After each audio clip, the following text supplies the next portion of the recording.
Well, good morning, good afternoon, and good evening, everyone. Thank you for joining us today on our Denison webinar, How Leaders Drive Culture Change with Clarity and Speed. My name is Karen Luce. I'm in charge of learning and development here at Denison Consulting, and I'm your facilitator for today's webinar. Before we get started, I wanted to go over just a few things with you. Our goal today is to make this a very interactive presentation. You'll be asked a number of polls during the presentation. Once we open the poll, you can answer the question, and then we'll share the results afterward. We also ask that you please don't hold those questions back till the end. Our host, or our presenter today, Tim, will be taking questions throughout the presentation rather than having our standard Q&A session at the end. So if you have a question, please send it right away, and we'll relay it to Tim during the presentation. Remember that to submit a question, you can use the control panel on the right-hand side of the screen and send the message directly to me. Now I'm going to turn it over to our host for today, Brian Adkins, President of Denison Consulting. Thanks, Karen, and also like to extend my welcome to everybody joining us today. Last month we kicked off our 2010 webinar series by talking about our focus here at Denison on solutions, about helping organizations solve the people issues that get in the way of their ability to perform, or at least perform at the desired level. One of the solution areas that we talked about last month was turnarounds and transformations. And so today we are delighted and very fortunate to have Tim Kuppler joining us. Tim formerly worked at TI Automotive. He's currently the president of Alco Cobra in North America, and he will share a little bit more about those organizations in just a few minutes.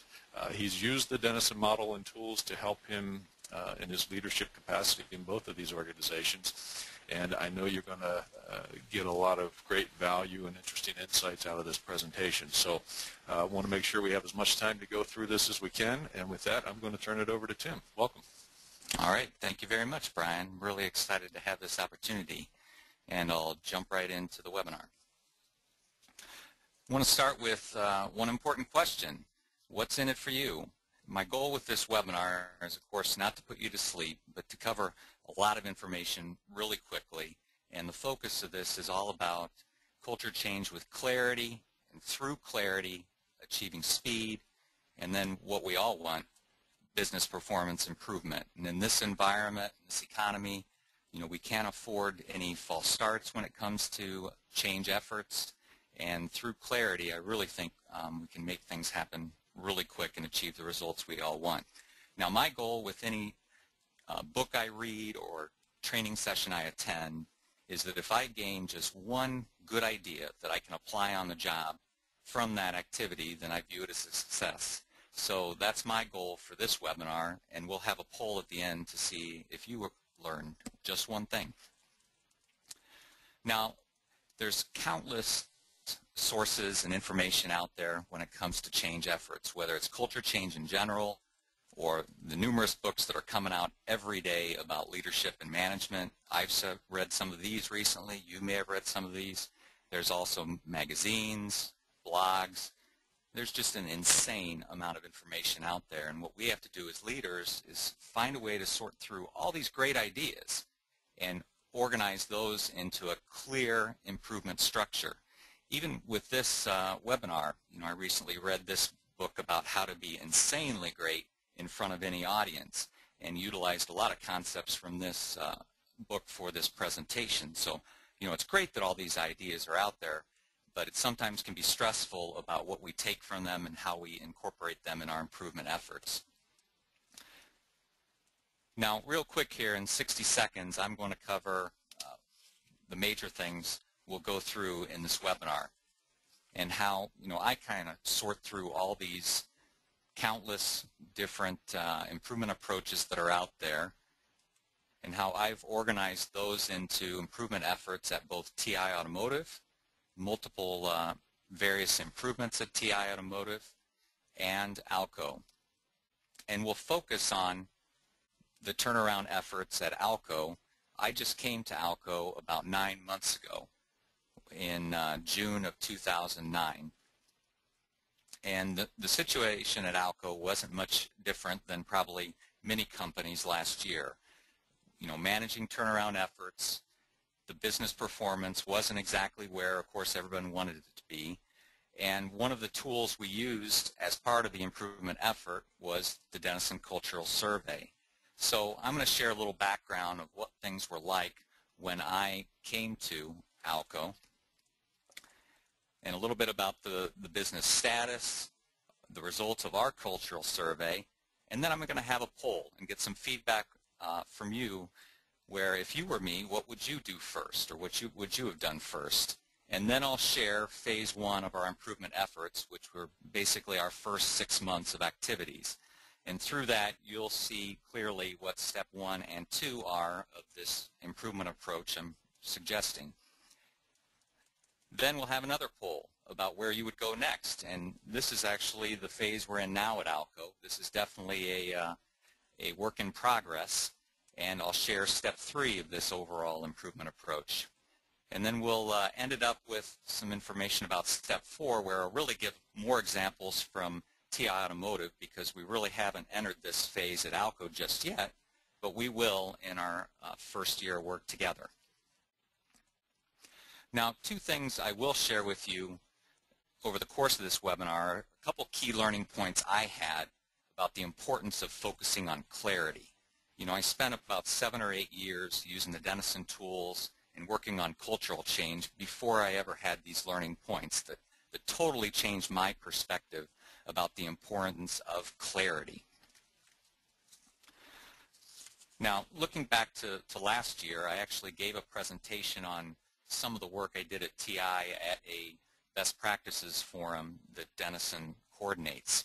And I shared some work that I'd done in first the North America HVAC business, where we had a pretty good improvement in a 12-month period. And then I shared how we took the approach globally and also had a very good improvement in a 12-month period. And the whole focus of the presentation was how we built on a foundation of teamwork and involvement with various other improvement approaches like capability development, other innovation approaches, and the whole purpose of that was to keep things interesting and fun. And Dan Denison actually facilitated the writing of a couple case studies on these efforts, and you know, at that time I thought we were doing a pretty good job. But you know, little did I know how much I still have to learn about culture change, clarity, and speed. So let me come to the first key learning point I had. I had a direct report. His name was Rick Baudet. He's sitting down behind the beer bottle there, and he came to me and said, "Hey, Tim, you know, you're a pretty smart guy. You've got a lot of great ideas, but the issue is it takes us a while to really grasp the scope of some of the improvements you're trying to facilitate. And we end up having, you know, a lot of questions, and we can't make things happen as fast as we could if things were more clear." So that was some pretty frank feedback, and it really made me think about the ripple effect of not being clear and how it slows things down as an organization. And at that time, you know, I really felt a lot of stress bringing improvements together and planning out how we're going to implement improvements. And I've come to realize that it's much easier to focus on a few key, simple things in order to make things happen more quickly, because people understand where we're going and what their role is in those improvement efforts, and will achieve results much more quickly. So, you know, it may be a simple thing, but this really was a wake-up call when it comes to the importance of clarity. And this webinar is not all about how to communicate clearly, but there are a lot of things that I've come to learn and apply to be more clear. And first and most importantly is not to be boring. And, you know, I struggle with this from time to time. I struggle a lot. But I try and apply a lot of different tools. One tool is the power of threes. Even when we're managing business-wide improvement efforts, I try to boil things down to not more than 3 major improvement areas. And then use repetition like crazy online, in emails, communication meetings to hit home consistent topics.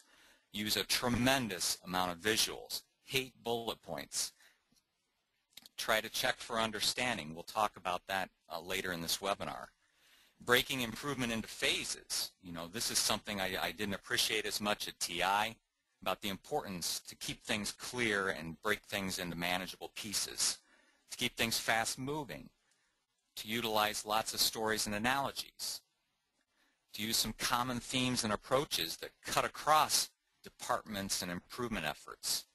Using the Denison tool, really focusing on the mission category so people understand where we're going over the long term. And most importantly, focusing on feedback and just asking. Not just asking, did the meeting go well or do people understand, but asking, is it clear? How can we make it more clear? And being real specific about focusing on that area. So moving back to my story through TI and ALCO, I spent about 17 years at TI. I moved from a student through 5 different VP positions and went through those roles in about 8 years. So I had an opportunity to practice a lot of these things very quickly with very, very different groups. Then the unthinkable happened, and this picture's just for effect, but at the depths of the automotive crises, we went through a global reorganization, the story, that type of thing, and I left TI, but I definitely appreciate, every moment of my experience with TI and the relationships I made, because those really helped set the stage for the company I'm with now that I came to in June of last year, ALCO Kuppler Corporation, and I am extremely happy about this company and where we stand. Now, initially, I kind of wondered if I'd gone from a bad to worse situation, because TI was about a $2 billion company, private equity owned. ALCO, family owned, over $1 billion in sales. TI Automotive, the automotive market, you've heard the stories, down 43% in 2 years. And where do I go? A market that's down even more. The RV and trailer market down 55% in 2 years, because if people aren't selling cars and trucks, they're not selling RVs, cargo trailers, utility trailers to pull behind them. And at ALCO, we supply brakes and axles for all types of trailers. The corporate headquarters of TI was in Michigan. No surprise there. You've heard about the situation in Michigan with unemployment. And I went to Obama's poster child for the recession, Elkhart, Indiana. Peaked out at about 19% unemployment. President Obama's been to this area of northern Indiana 4 times, just recently. And, we're not Chicago, we're not New York, we're just a little northern Indiana. My responsibility at TI was a little bit wider, $400 million in sales at the end, 4,000 employees, lots of locations. At ALCO, I am North America president, less than $100 million in sales, fewer employees, fewer locations, but loving where I'm standing right now. Now, things started out with ALCO with some of the same trends you may have experienced, with cash issues, profit issues, and a big thing for us was quality issues, because our brand promise is quality for life. So you can't have that brand promise and have lots of quality issues. So we started down the improvement efforts, and one of the first things I did was to have a Denison cultural survey within the first 30 days. And this is the email I received with the results, emails from Jay Richards at Denison. He said, "Whew, this looks like an interesting place to start, but if there's any man that can turn it around, it's you." So I appreciated the words of support, but opened the file tentatively, and these were the results. This is the infamous donut of doom, where we had the lowest possible score of 1 in 8 of the categories and 10 or less in every category. So, I really knew we had our work cut out for us, and you can probably picture what the culture was like. A lot of top-down decision making, a lot of limited communication, a lot of secrets and other things. So we have a long way to go. So I've kind of set the stage with the donut of doom, a market crisis, performance metrics going in the wrong direction. So I'd like some feedback from you. If you were in my situation as president of ALCO, what would you do first? And I'll turn it over to Ross and Brian to go through the first poll. Okay, great. And as Rossi launches the poll for all of you to participate in, the question is, what would you do first to improve the business and drive culture change with clarity and speed? As you all know, there's when you get the donut, which is an affectionate term that one of our clients coined some years ago, when you get those kinds of stark results, there's a lot of things you could do. We've given you just a few options to think about. Defining the change vision, so where is it that we're trying to go, big picture. Define the improvement priorities into our plans. Maybe spend more time communicating expectations, or perhaps listening to the expectations of others in the organization, or creating a sense of urgency for change. All of those perhaps good things to do when you need to move an organization forward. But we'd appreciate your participation and taking the time right now to share your thoughts. So in just a moment here, we're going to flash up the results of the poll and let Tim see exactly what our panel of experts have suggested might be the place to go. And there we have it. Okay, so we had a wide variety of responses. Defining the change vision, first and foremost at 39%, creating a sense of urgency for change was important, and listening to expectations were important. All of these things were really critical with our improvement efforts at ALCO, but I'll talk about how listening to expectations was specifically a key item at the very start that was a foundation of the improvement effort. Now, we broke down the improvement effort at ALCO in a few phases, where the first phase, not surprisingly, was to stabilize the business from a financial standpoint, from an objective and metric standpoint, and also to really build an environment of involvement and communication. I'm going to talk about a few other phases later in this webinar.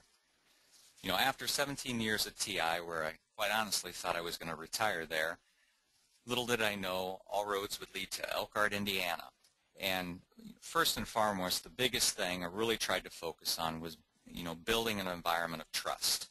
And really focused on this at TI also, utilizing the 5 dysfunction of the team tool with a lot of cross-functional teams we implemented at TI.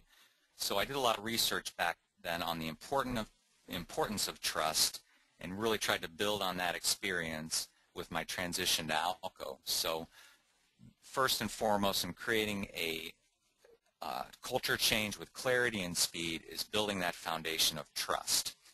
Now, going back to a question that you all answered when you signed up for this webinar, which was, what is the most significant challenge you have driving culture change? Here were the responses. First and foremost was obtaining consistent management support.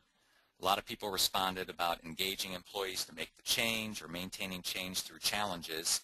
But earning trust of all employees was pretty far down the list.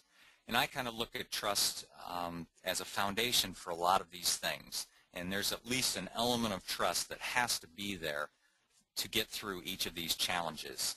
And especially from obtaining management support, you may say, I'm president of ALCO. It was easy for me to just implement the changes. But hopefully there'll be something you gain from the approach that I've tried to take to get the trust of every employee, as well as to get the support of the people that I report to, whether that was the president or, in my current case, our board of directors. Now, one thing when I was researching trust a few years ago that I really liked was something in the book, The Speed of Trust, that's the trust equations. And it's pretty simple. It's obvious how it applies to this webinar, that when trust is low, speed is slow, and costs go up. But when trust is strong, then you can make things happen really quickly and cost goes down. And you can replace cost with growth or other business challenges. If there's trust, genuine trust, you can make some things happen really quickly.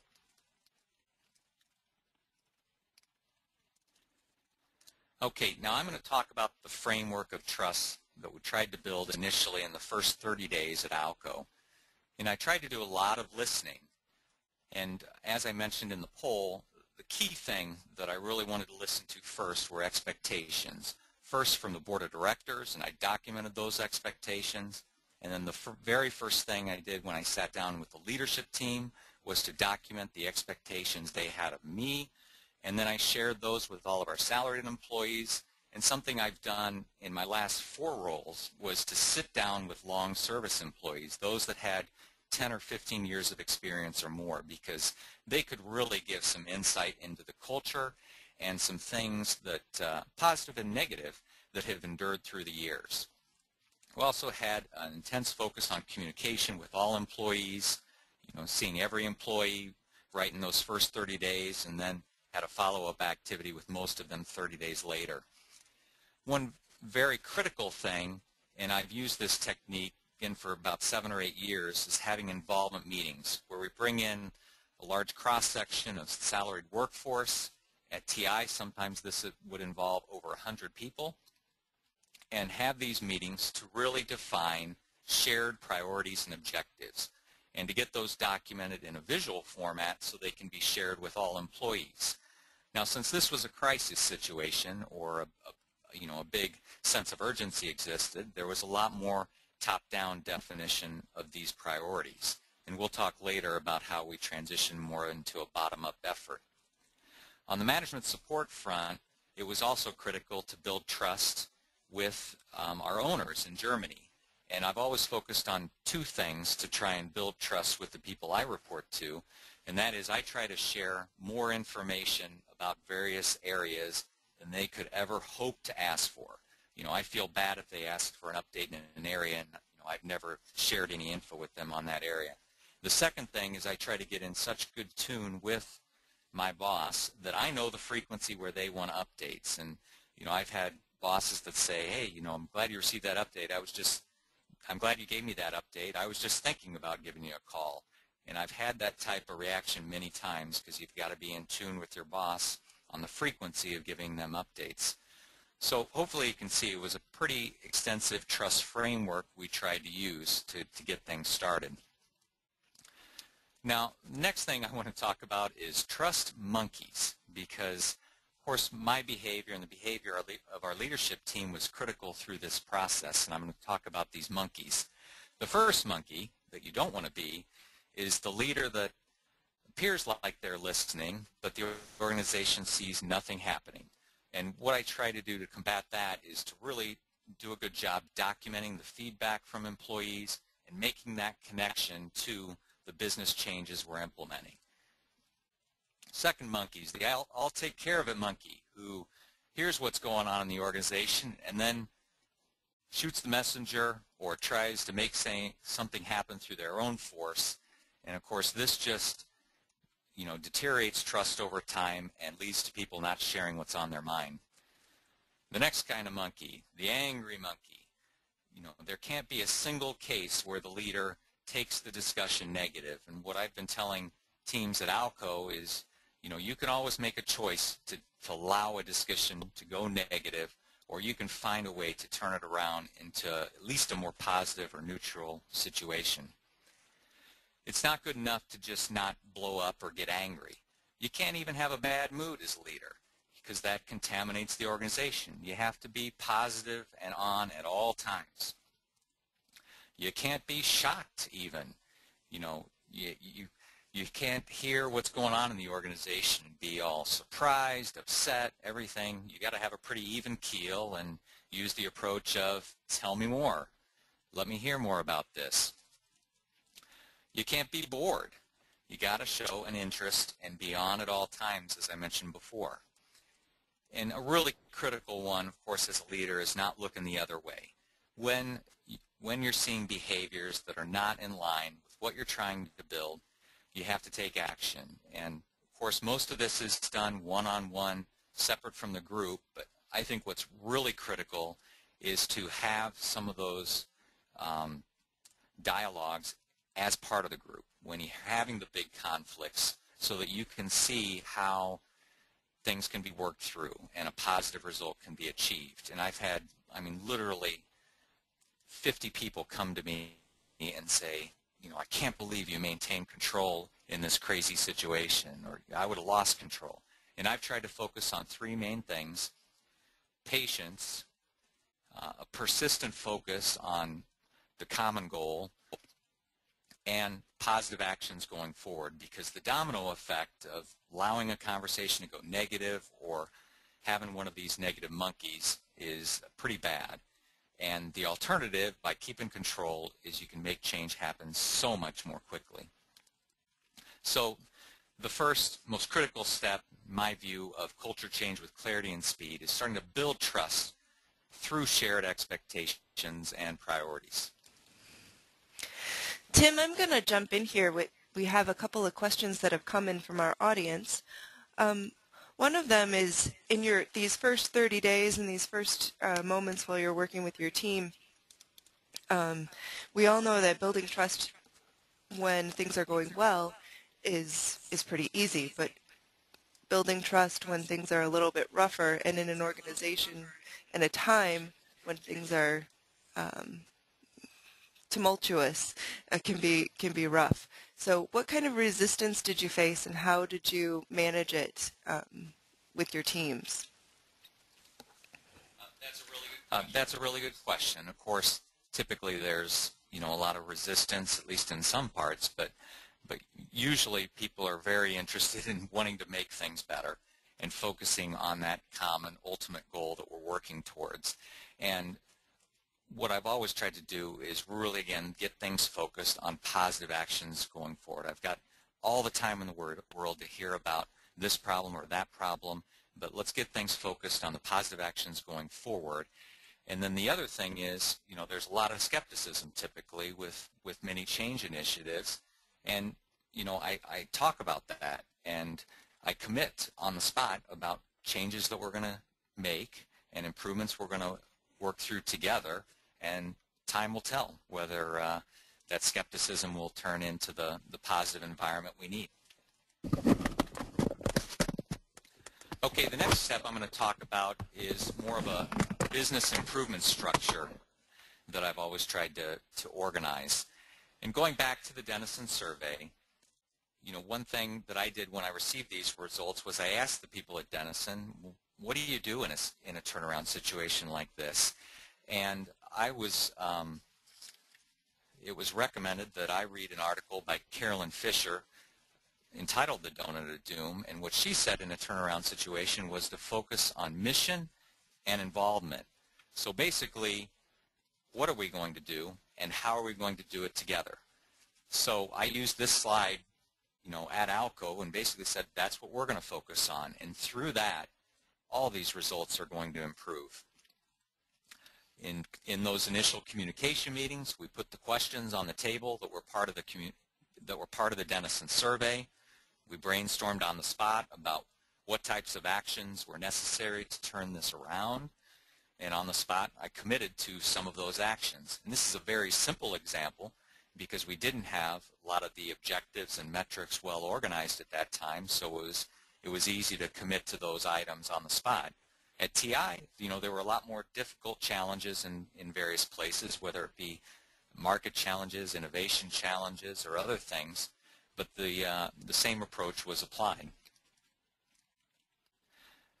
Now, when it comes to the overall business improvement structure, I've always tried to use a lot of metrics and objectives, and really want to focus on key performance indicators because we measure a lot of things, but I'd like to narrow that down to, just a few.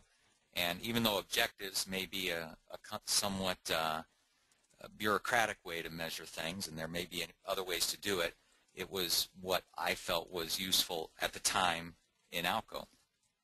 We implemented monthly business meetings with our leadership team, again, to review the status of our objectives and metrics and to keep things on track.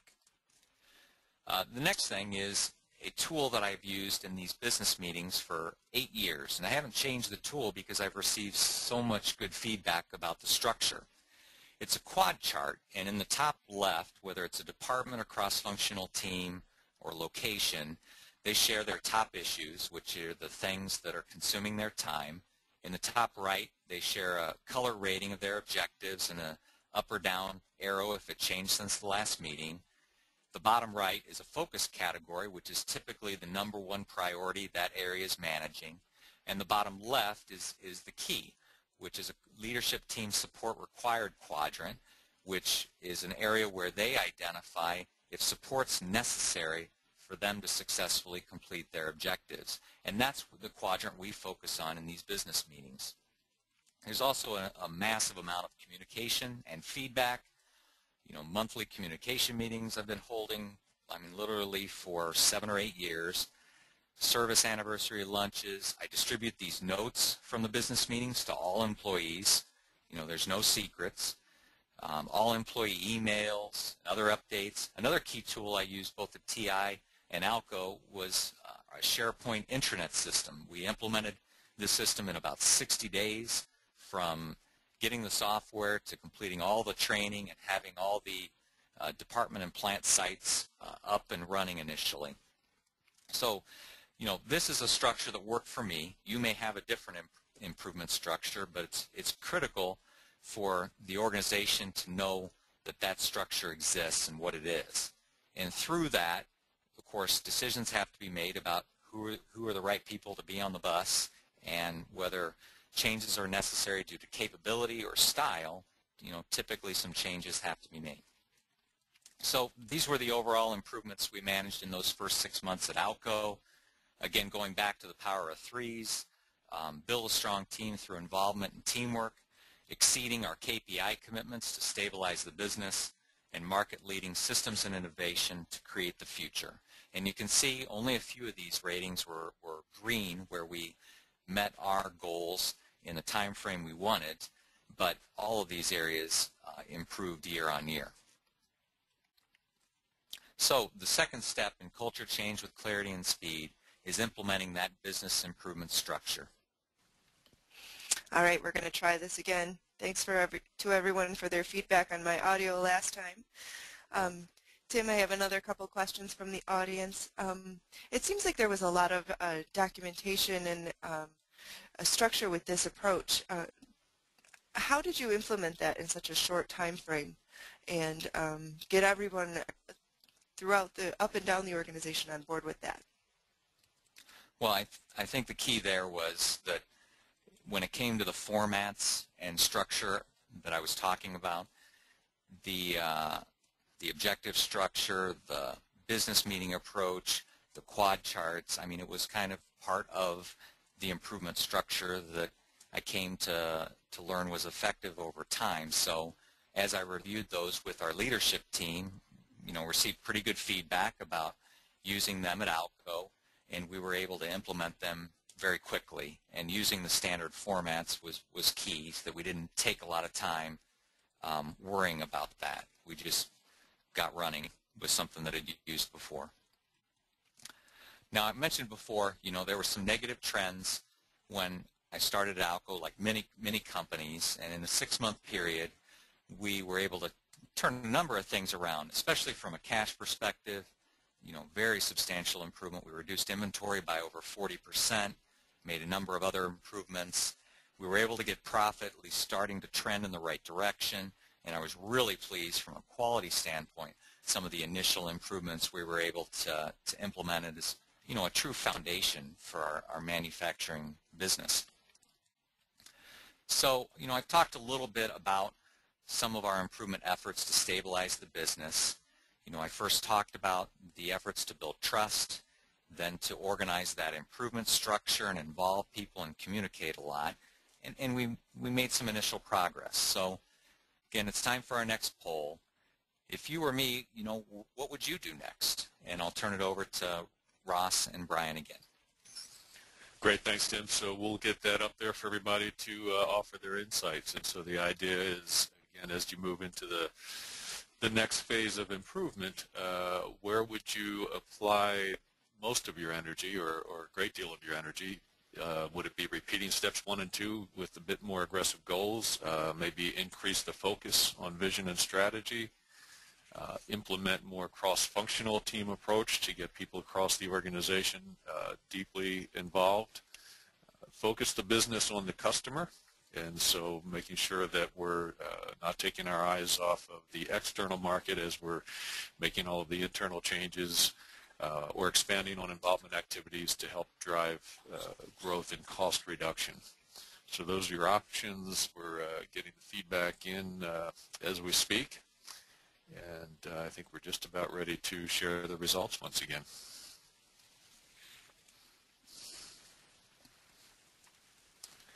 And there they are. Wow, look at that. Pretty even response.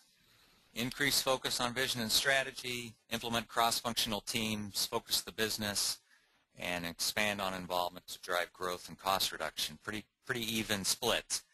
And what we'll talk about in this phase is how I focused on focusing the business around the customer, but through cross-functional teams. So basically both of those answers apply, but all of these items were critical in this next phase.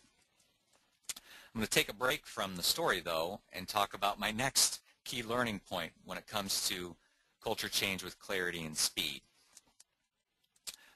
This is my daughter, Hannah, one of my favorite pictures from a few years ago, and she likes grabbing my iPhone. You may have a similar experience with your kids, and she goes through pictures, and she told me one day, this was I think in November of last year, she's like, what are all these pictures of, words? What are all these things?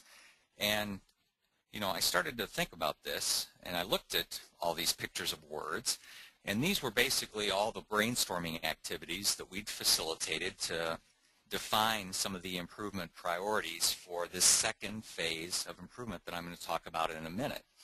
And it really hit home because I thought about how often I use this approach, just starting with a clean sheet of paper or a clean whiteboard or a blank slide, and talked about an improvement area and really worked to get our leadership team or other parts of the organization on the same page with improvement efforts. And we'll call this my clean sheet approach. And it's just some simple brainstorming, but there's a couple things that I add to it where, we use this in the area where the direction or expectations are not perfectly clear. And it starts with brainstorming the goal, so we put the parameters around the brainstorming activity, and then usually facilitate that and try and group and prioritize the brainstorming feedback into, again, no more than 3 actions or things we'll focus on going forward. And then I try and check for full agreement with the members of the room that participated in that effort. And what I find in checking with that full agreement, where they have to state that they agree with, moving forward those priorities, is a lot of times it's difficult for people to commit. So we'll either go back to the drawing board or we'll revise things so everyone can commit. And this builds trust, team agreement, and commitment. And quite honestly, I wish I'd used the approach more at TI. I probably thought I knew the organization so well that I didn't need to start with the clean sheet, but it's a really powerful tool. Now, in the next phase of improvement at ALCO, what we really did was, and we're doing right now, is focusing on teams. Going back to the Denison survey, I've already talked a lot about goals and objectives, but from a team orientation standpoint, pretty much everything was driven through departments. And in this phase of improvement, what we're doing is focusing the business on our customers and the improved products and services we'll provide, as well as the triple bottom line. And I even am communicating what I think might be the next phase is after we get this focus straight, we'll really be focused then, or able to focus on growing the business substantially. So again, going back to the poll, implementing teams with a focus on the customer. Now the triple bottom line we rolled out, and I'm sure most of you have heard of this, which is the need to satisfy our customers, employees, and owners or shareholders. And we really try and make sure we're accomplishing this through each objective. And we built up our objectives using the clean sheet approach, focusing on our customers and the products and services we needed to improve, with the goal of creating very strong customer partnerships that eventually would achieve profitable sales growth. And that trust framework I reviewed before became an ongoing trust framework. And one of the first things I did was do a 360-degree Denison survey of myself, meet one-on-one with each of my direct reports, and update that list of expectations they had of me, now that we were starting to get a good working relationship going. And we continued the communication efforts. We held another round of involvement meetings, but this time it was much more of a bottoms-up effort, again using that clean sheet approach to develop our next phase of improvement priorities. We continued the proactive owner communication. So these were the priorities that we're managing right now as part of the second phase, to focus on service customer satisfaction, to be the clear market leader. We're focused on product customer satisfaction. We want to be a full-line supplier with highest quality products. And we want to have a profitable and fun business. So there's lots of things we're focusing from that perspective. Now, what we had in the first 6 months was really a department focus, and what we're implementing now are customer or region teams for each region of our business. And these teams include primarily operations and commercial resources that have their own sales, profit, quality, and other goals that they're targeted at improving. And one key thing that I've always tried to use in rolling out teams was a team charter. And two basic rules that I've always focused on were that these business teams possess complete responsibility and authority to constructively complete their objectives. As long as it's constructive, positive work, they got a tremendous amount of freedom to drive change. The business teams will also clearly identify when specific management support is necessary to effectively complete the objectives. And that's where they use that quad chart tool to identify where support's needed. So, a different look on that business improvement structure I showed before is this team structure where the teams have objectives, the teams have weekly meetings and the monthly business meeting report out. The teams use that same quad chart tool, but from a communication standpoint, what I really focus on is having more information flow from these teams to the rest of the organization. So we've defined team behaviors, trying to have team updates and communication meetings. Each team has a SharePoint intranet site they've defined, and in the involvement meetings, we'll be focusing heavily on team updates, and at the end of the year, having a Team of the Year vote activity from all their peers. These are just the examples of the powerful team behaviors that we're rolling out, and develop this list over a period of multiple years. It'll be available on the recorded webinar, but what we'll be using this tool for is we'll be having peer reviews of all salaried employees, where each employee will get some feedback on their behavior. So in this second phase, a lot of focus on the customer, continuing the focus on trust, continuing the improvement structure, the triple bottom line, the emphasis on the clean sheet approach and building up the objectives, and the focus on teams with a clear team charter. So a lot of things, but all tying in together into this phased approach. So again, the third step is implementing powerful teams. The fourth step is a lot more about phases and having fun. And this is really the exciting part that we're really just entering at ALCO. So I'm going to share a lot more examples from efforts at TI. We've already shared an example of phases with the improvement approach we're phasing in at ALCO. So you can have phases of business improvement. Now, you can also have phases of your cultural change focus. I showed the example before at the beginning of this webinar from TI, where we initially started with teamwork involvement, but then we layered in very substantial focuses on capability development, rewarding success, innovation, and other efforts, and I'll go through one example in a moment. Another thing I'll focus on is having fun, but not just having fun in general, having fun with a purpose, and I'll go through quite a few examples quickly. So at TI, again, layering on improvement efforts, the absolute worst score that we had received in numerous Denison surveys was in the category of capability development. The worst score on my own 360-degree surveys for multiple years was capability development. So really looked at the team approach, and this did not make sense. It was clear we're not going to get the most out of these team efforts unless we're developing our individuals and teams in a real proactive way. So we made a commitment to really change this, and a lot of these things were done in the very first year. But these layers of cultural improvements were not just, putting our toe in the water in a new area, but business-wide, improvement efforts in many different areas, all towards a common theme or subject. Now, switching to the fun and interesting part, we had lots of fun events at TI. Whether it was one of these great, fine TI employees getting ready for a chili cook-off or lots of other activities, we were holding them after each one of these involvement meetings, and at least at our corporate office, I tried to hold something almost every month and supported that being done all over the place.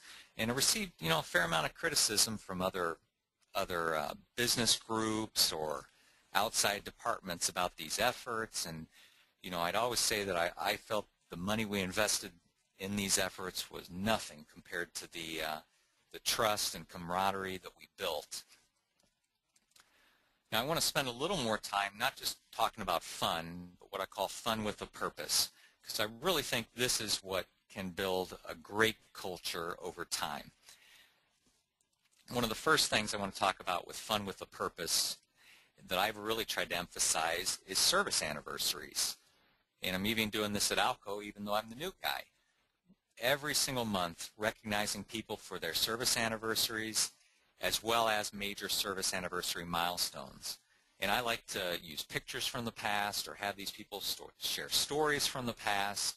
It's really a positive thing that's fun with a purpose. And in this picture, a couple of my mentors back from TI are shown. Even Dan Clinton on the left was the person who introduced me to the people at Denison 11 or 12 years ago.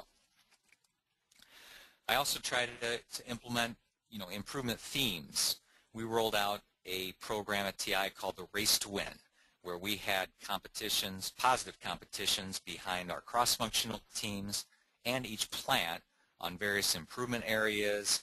We used a lot of visuals, and it was a theme that tied everybody in the organization to one improvement effort. Even within each plant, they had their own race to win, where different production work cells had positive competition efforts. One thing that I'd heard feedback about as we implemented the team approach was the need for cross-functional training. So we implemented what we called Who's Who in the Pit Crew. Each month, the communication meeting, we took 15 minutes where a department shared what their responsibilities were in their functional area, and yellow flag areas that were problem areas between departments, and checkered flag areas which were real positive systems they were implementing to overcome those conflicts. So it was a real good improvement area that was, again, fun with a purpose. Guest speakers were a key tool. A lot of those were TI speakers, but one time I had Brian Sell, who represented the U.S. in the last Olympic marathon, come in to talk about his journey. And he's part of a running team. He has a coach. He'd overcome, countless barriers and problems over the years, and it was a really positive effort that was fun with a purpose for our team. We had lots of learning lunches and You Are a Leader training and other training activities that, again, was intended to be fun with a purpose. TI was really good at having a lot of family-based events, whether that was Christmas parties or picnics or bring your children to work days. Any types of events to connect the family in is fun with purpose. Recognizing individual things that had been accomplished, whether that was an MBA degree or some other accomplishment, again, fun with a purpose. Lots of videos, movies, video clips, you name it, again, to make the message interesting and to have things hit home. Again, fun with a purpose.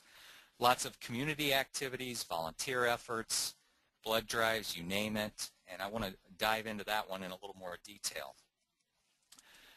One thing that we required of all the teams was that they had to complete a volunteer activity for 1 day each year.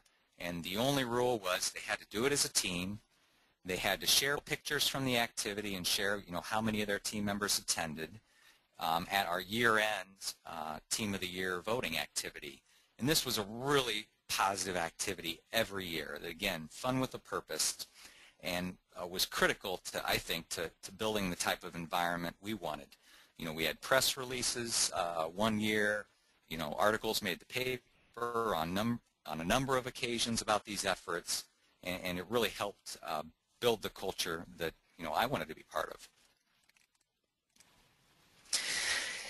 Tim, as we look at this as your step 4 with your fun with a purpose, I'm interested to hear more about how you got support from all levels of the organization, from your CEO as well as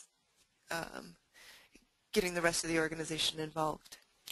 Well, TI was pretty good at having various types of community activities and support activities, but the volunteering thing was really the key thing here. And, I've got an interesting story of the first time I reviewed this with our CEO. It was in a strategy meeting. And his first question when he saw all this was, so they're doing this on company time? So I went on to explain how I really felt we were getting so much more out of this effort than even the organizations we were helping. And, there was no doubt in my mind this was the right thing.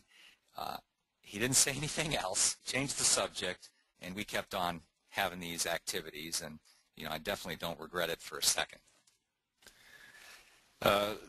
We have been getting a lot of questions coming in, Tim, and one of the questions, or I should say a theme perhaps of some of the questions coming in, has to do with just the very nature of the industry you work in. Some people are describing it as a kind of a pragmatic industry with people who may not necessarily embrace the idea of teams and culture and what we might think of as some of the soft stuff.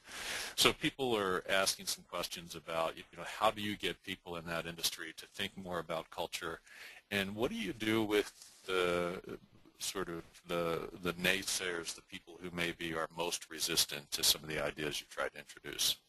Well, I think the biggest thing is just giving it a try. Just trying. And if the leadership really supports the effort, and if behind the scenes you're doing all the little things to make sure it's a success, you're talking individually with people to ensure success and support different things, doing a lot of behind the scenes work, it will succeed. There's no doubt about it. If the right people are on the team, if they're capable, it will be a success. I've got another story just recently with Alco, one of the biggest naysayers, and he came to me and he said, I did not buy this team approach at all when you rolled it out. And believe it or not, he was one of the champions we selected. And I intentionally picked him as a champion because I knew, if he's going to survive in this organization, he's going to have to be able to, lead a team and do it successfully in a positive way. And it was a risky move, but it definitely paid off. And I, deep down, I knew it was going to pay off because we were doing the work behind the scenes to support him and make sure it was a success. Okay, I want to move on and kind of wrap things up a little bit and do a little recap. These are the 4 steps that I've tried to focus on with Alco, and quite honestly, we're just entering step 4 right now and working on step 3.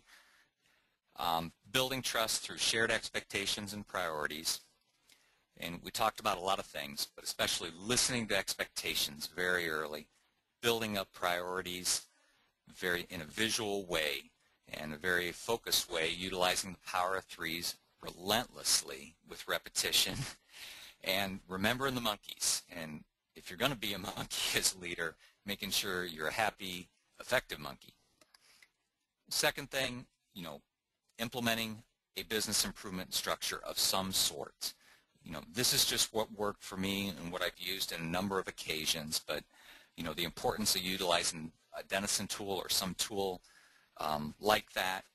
I've utilized lots of other surveys, employee satisfaction surveys and then strategy surveys. The quad chart approach has been very useful, and extensive communication and feedback. And implementing a team approach, but a very powerful team approach that has a clear framework for improvement that allows the teams to succeed, to try new things. And again, the quad chart's a key tool, and communication tools from the teams to the rest of the organization is key also. And then the last thing to keep the momentum and keep things fun and interesting, you got the phases of improvement from a business standpoint, from a culture standpoint. You got the fun things that you can do to just build camaraderie and trust, and hopefully I'm making an impression of the importance of fun with a purpose. So we've got one last poll here and a couple minutes left. I mentioned at the beginning that I'd ask the question at the end, did you learn just one thing or have one good idea as a result of this webinar? And I'll turn it over to Ross and Brian for the final poll. Great, thanks, Tim. So Rossi's got that launched, and pretty simple one. Did you learn one thing or have one good idea as a result of this webinar? I know I certainly did, and I'll share that in just a couple of minutes here, but let's get the feedback from all of the people participating and see how well we did.